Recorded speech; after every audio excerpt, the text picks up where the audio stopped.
Ang tanong ng taong bayan, sino ba talaga o kanino ba talagang proyekto ang People's Ville sa Davao? Sa isang press briefing kasi, ito lamang August 11, si Antimocler Castro, ipinagpipilitan niya na ang proyektong ito ay proyekto daw ni Mr. President BBM. Na kahit wala sila anumang kontribusyon sa pagod ng Pangulong Marcos Jr. at ang isud, ay pilit bubulagin ang mga kababayan natin sa pamamagitan ng pagpapapanggap kanila daw ang proyekto. Tungal i-rehistro nila yan.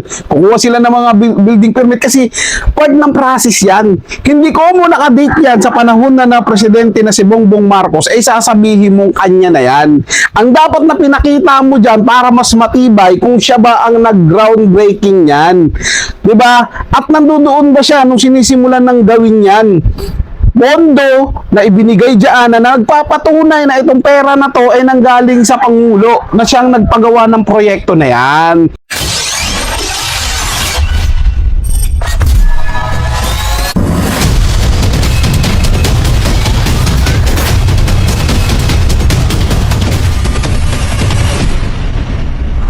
So yun mga insan, magandang araw sa ating lahat. Reaction Insan po muling nagbabalik at ngayong araw mga insan, pag-usapan po natin ito dahil napahiya dito si Auntie Clareng mga insan, no? Dahil sa pang-aagaw niya sa mga proyekto ng mga Duterte, lalong-lalo na kay VP Sara Duterte, no, mga insan. Yung People's Bill na yan dyan sa Davao City, marami po ang nagsasabi dyan. Even Vice President Sara Duterte, sinabi niya na panahon pa nung pagiging mayor niya, proyekto na nila yan. At marami din mga tao na nagpapatunay nito dahil 2017 pa lang nagpapalista na yung mga tao para makakuha ng pwesto dyan sa People's Bill. So, paanong mangyayari nung 2017 nagpapalista na yung mga tao tapos proyekto kaagad ng magiging Pangulong Bongbong Marcos? Ano yun? Nakita na ng mga tao na magiging Pangulo na si Bongbong Marcos sa 2022, palista na tayo para makakuha tayo ng People's Bills. At tandaan natin mga insan, karamihan ng mga proyekto na sinasabi ni Bongbong na kanya, puro may tatak niya, puro may pangalan niya. Katulad ng Kadiwa, di ba? Yung pamurang bigas, nakita niyo yun, may mga tatak yun ni Bongbong Marcos. Laging kasama yung pangalan niya doon sa meaning, laging may BBM yun. Bakit ito People's Bills? So, natatandaan nyo si former President Digong Duterte, ganyan na lagi ang pinapangalan niya, People's talaga. Kasi para to sa mga tao, hindi naman to para sa pagkakakilala doon sa nagpagawa niyan. Dahil yung nagpagawa na politiko na yan, hindi naman niya sariling pera yan. Di ba mga insan? So, malabo pa sa sabaw ng pusit na itong proyekto na to ay magiging kay BBM. Mga insan, Davao City, tandaan po natin, yung proyekto niya nasa Davao City. Ganun na nga lang ikatindi yung galit, yung inis nila sa mga Duterte, tapos magpapagawa ka ng proyekto doon sa city na kung saan doon nakatira yung kinaiinisan mo pagdating sa politika. Yung mga insan, logic na logic. Ito naman si Auntie Clareng, ginagawang tanga yung sarili niya eh. So, panoorin na natin itong mga insan kung paano napahiya rito si Auntie Clareng sa mga pinagsasabi niya. Clareng talaga, oh. Ang tanong ng taong bayan, sino ba talaga o kanino ba talagang proyekto ang People's Ville sa Davao? Sa isang press briefing kasi, ito lamang August 11, si Antimocler Castro, ipinagpipilitan niya na ang proyektong ito ay proyekto daw ni Mr. President BBM. Wala kasing proyekto, at hindi daw proyekto ni Vice President Sara. Kaya naman ang mga Davaoenyo at netizens nagpakita rin ng ebidensya na magpapatunay na kay Vice President Sara ang proyekto na ito. Ngunit bago tayo magtungo sa pagsupalpal na ito kay Antimocler Castro, ito ang video ni Auntie Claire ng kanyang pagtatanggol sa kanyang amo. Panoorin natin ang video. Ang dating renters ay ganap na homeowners ngayon. Ang proyektong ito ay pinagplanuhan, pinrabaho ng kasalukuyang administrasyon ni Pangulong Marcos Jr. Dahil iyan ang nais ng Pangulo para sa ating mga kababayan At ito ay para sa mga taga Davao City. Isang Sanay na ayos sanay na sa pabahay, Tigler isang magsinungaling, ah. tunay na komunidad. Ngunit ang proyektong ito ay pilit na inaagaw ng ilang mapagpanggap. Talaga ba? Na kahit wala silang anumang kontribusyon sa pagod ng Pangulong Marcos Jr. at ang isud, ay pilit bubulagin ang mga kababayan natin sa pamamagitan ng pagpapanggap kanila daw ang proyekto na People's Ville sa Davao City.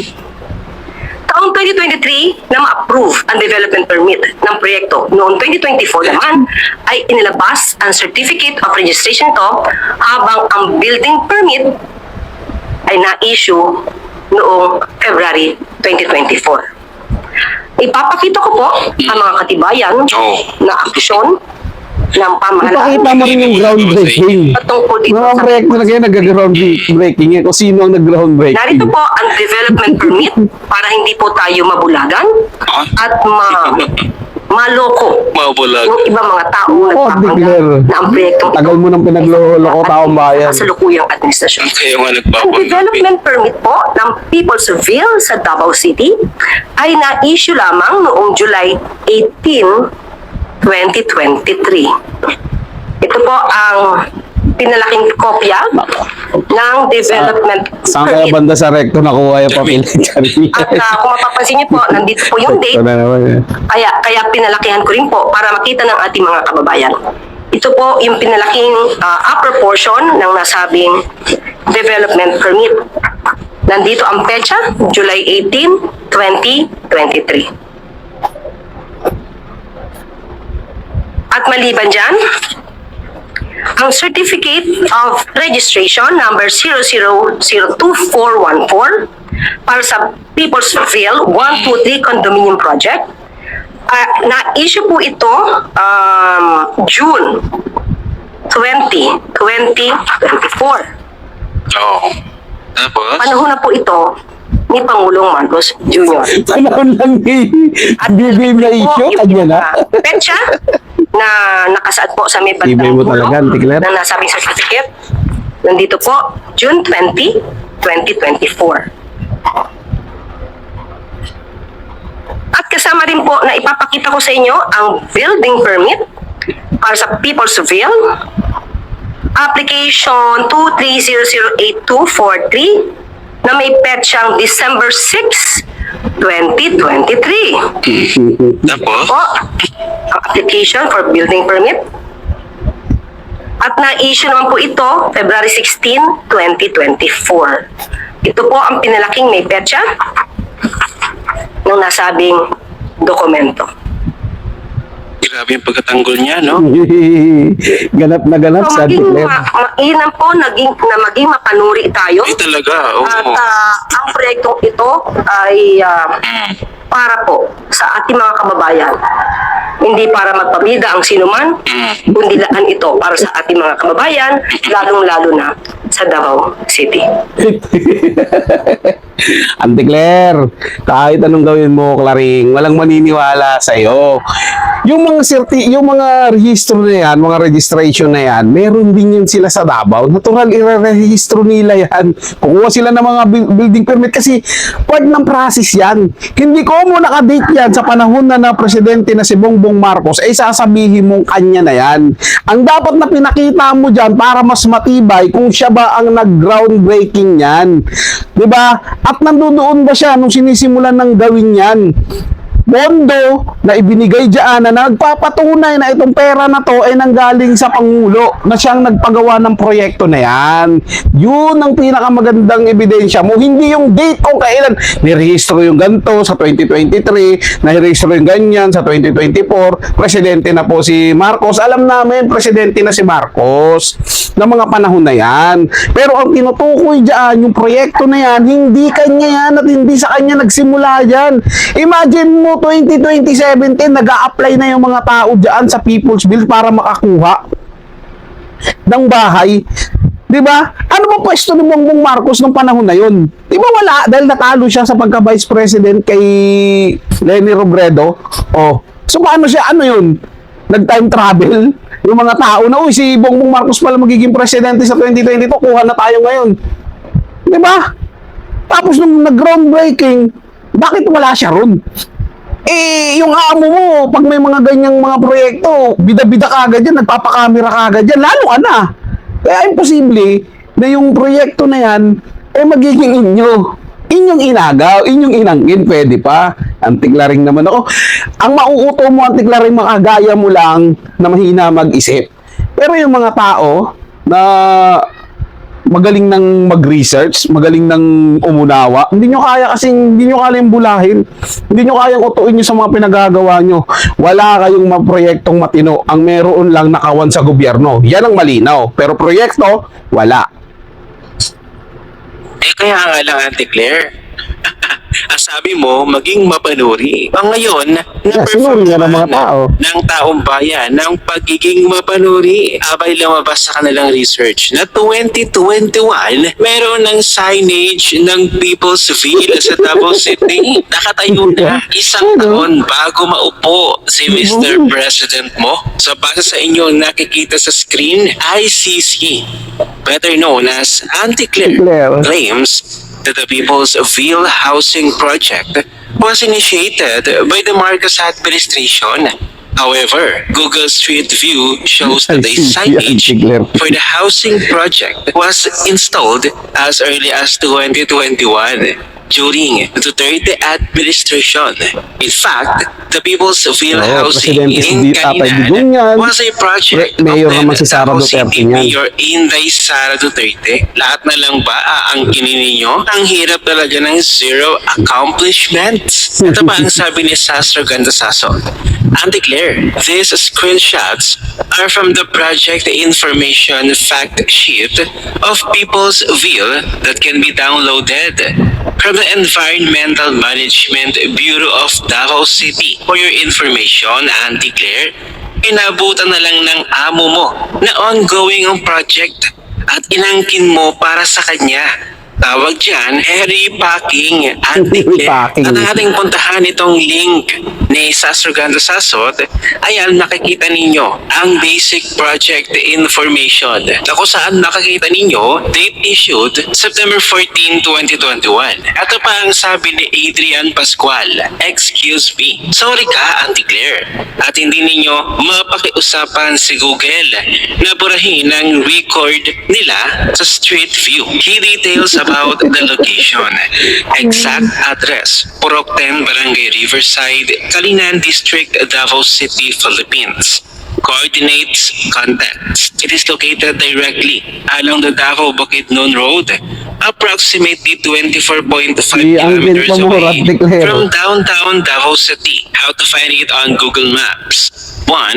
Open Google Maps and search for People's Ville. Yan, tinuruan ka na, Auntie Claire, paano mag-research. Or input the coordinates. 7.1856 125.4340. Number 2, Yari drop the talaga. Pegman Street View icon directly onto the Davao Bukidnon Road, right in front of the property. Note, these photos feature historical Google Maps Street View screenshots from 2018, 2021, and 2025, documenting the evolution of the site over time.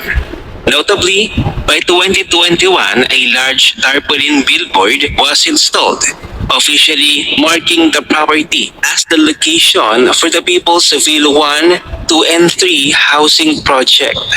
Tanong, sino ang presidente noong 2021, Auntie Claire? So ayan, Auntie Claire ha, naparindigan naman Hindi nga ng taong Tatay Digong yan, siya ang presidente maging yan. mapanuri at hindi na mabulagan at magpaloko. Ay Ayan, ngayon, diba? nag-google ang taong bayan. At bago pa talaga maupo si Mr. President sa kanyang pasto, ay naandun na pala talaga itong People's Ville sa Davao City. Napakahirap pala talagang magsinungaling ang pilisting makahanap ng pangdibay, Auntie Claire. So ang tanong ngayon, Auntie Claire, sino ngayon ang manloloko? Sino ngayon ang nambubulag? At sino ngayon ang hindi mapaduri? Hindi ba't bumalik din sa iyo, Auntie Claire? Napakahirap talaga Nabumirang si Auntie ng Claire. zero accomplishments. Ano ang inyong opinion? I-share mo na ang video na ito. Mag-iwan ng comment at like dyan sa ibaba at magkita-kita ulit tayo sa susunod na video. Yan kasi sinasabi dyan, Auntie Claire. Kung walang proyekto, tanggapin na lang na walang proyekto. Di ba? Huwag nang umangkin ng kung ano-ano kasi mapapahiya ka talaga. Hindi sumasang-ayon sa inyo yung yung pagre-research eh. Di ba? Pag ni-research mo, yung address, yung bakit? Ito, tinatanong ko sa'yo, Declare, bakit? O yan, sabihin na natin tanggalin na natin yung isyung kiniklaim ng mga tao na 2017 pa lang, nagpaparegister na sila para makakuha ng pwesto na yan. Sige, tanggalin na natin. Yung 2021 na lang tayo. Bakit meron na kagad silang patarpulin doon? Sa same address na kiniklaim mo na pabahay di umano ni Bongbong Marcos. Ano ba katungkulan niya noon? Meron ba siyang pwesto sa gobyerno? Di ba wala? Nga siya noon noong mga panahon na yon. Oh. So paano mo sasabihin, Auntie Clareng, na proyekto yan ni BBM ngayon? Di ba? Ngayon natapos sa panahon niya. Kaya yung mga rehistro, yung mga pagtatapos, mga certification, kung anik-anik pa na kailangan kunin dyan, natural yan, na siya na yung pipirma kasi siya na yung presidente. Panahon niya na. Pero hindi nangangahulugan doon na proyekto niya. Kasi kung proyekto niya yan, Auntie Claire, maniwala kami, magkakaroon talaga ng BBM dyan sa pangalan ng pabahay na yan. May meaning talaga, maiiba man ang meaning, pero BBM pa rin yung acronym yan. Kagaya nung sa bigas na pinagagawa ninyo at yung iba pa. Diba? Kalokohan yan. So kahit anong gawin nyo kasi, wala nang maniniwala sa inyo. Diba? Kayo yung source of source of fake news dito sa ating bansa Tapos babalik ta rin yung sasabihin nyo, marami na nagkalat na fake news ngayon, huwag tayong magpapadala. Kayo ngayon nangunguna sa fake news Diba? Hindi ko nga alam bakit kayo kinukonsinti hanggang ngayon ng mga mainstream media at hindi kayo kinakalaban patungkol dyan. So parang na talaga di ba? Mas masarap ang paniwalaan yung sinasabi nung 18 Marines na meron daw umanong nabigyan na bayad yung sa media. Di ba? Kasi kung walang ganun, walang bayaran nangyayari, imposible magbulag-bulagan yung mainstream media sa mga ganyan Mga insan Di ba? At parang pinapabango nila yung mga balita patungkol kay Marcos, tapos mas pinapapangit nila yung imahe ng mga Duterte. Which is, kahit anong gawin nila mga insan, na pa rin sila nasusupalpal pa rin sila doon sa mga ginagawang maganda ng mga Duterte. Pag sinerch nila, pag inalam nila yung totoo, mapapahiya sila at mapapahiya Diba kahit anong gawin nila, kusang lumalabas yung katotohanan. So kahit anong gawin nilang pagtatakip, pag-aagaw, lumalabas pa rin yung natural na pangyayari Hindi inyo yung proyekto na yan. Malinaw na inangkin lang yan ng amo mo. Diyan naman kayo magaling, ang mga angkin. Pero sabihin ko sa inyo mga insan, pag yung People's Bill, mayroong yung may problema, pag launching may problema yan, di ba sasabihin niya na hindi amin yan sa mga Duterte yan? Ganun yan mga insan. Pero sige may ganun ang sasabihin yan. Pero dahil maganda nga proyekto, kasi siyempre hindi naman gagawa ng palyado substandard yung mga Duterte, ayan, amin yun. Kami nagpagawa niyan. Kagaya ng tulay, di ba mga insan? Wala, basang-basa na talaga sila. Kahit anong gawin nila mga insan, wala nang naniniwala sa kanila. Kasi kung meron, dapat positive. Yung trust rating ng mga tao kay BBM, patuloy na bumababa. Negatibo. Mataas ang number, negative naman. Nakakalungkot naman yun. Kung ako presidente, wala nang naniniwala sa inyo, magre-resign na lang ako. Kaso nga lang, kapit ako kayo, kagaya ni Auntie Clareng, na akala mo, first lady gumanap, tuloy-tuloy lang yung panggaganyan niya. Depensa. Tama yan, Auntie Claire. Depensa ka lang ng depensa. Kaya mo yan. Pagpatuloy mo yan kahit na isinusuka ka na ng mga taong dati mong kaibigan. Kaya mga insan, ano masasabi nyo? I-komento ang inyong mga nasa isip dyan. Pag-usapan natin sa ating comment section. At syempre, huwag nyo kalimutan na mag-subscribe dito sa ating channel. At i-share nyo rin yung mga video natin para mas marami pang mga kapwa natin DDS at mga solid Duterte ang makapanood nito. Maraming salamat po at ingat po kayo palagi. Paalam po.